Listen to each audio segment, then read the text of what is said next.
Potong.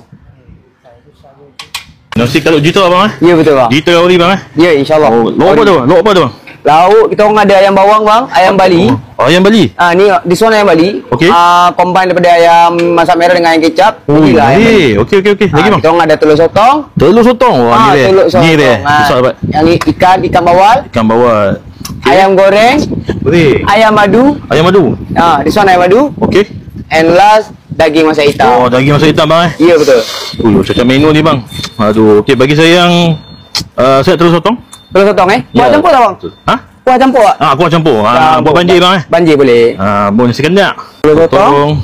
Abang nak bendi tak? Bendi boleh bang. Boleh. Nasi kandar tak kena bendi tak lengkap lah. Ayam madu bang. Ayam madu. Yes. Nasi Kalut Jitra ni dah berapa tahun dah bang kat sini? Kita start buka pada tahun 2019. Maksud dah berapa tahun dah?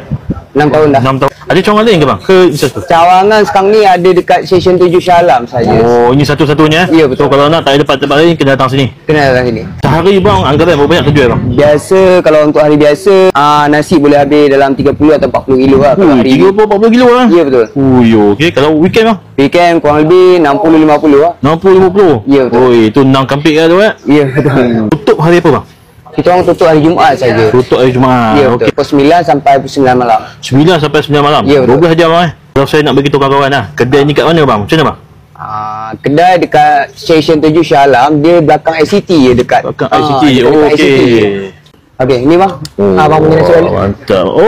Okey bang. Sur bang, sur. Sur. Okey, minta saya santap dulu bang Boleh. Alright.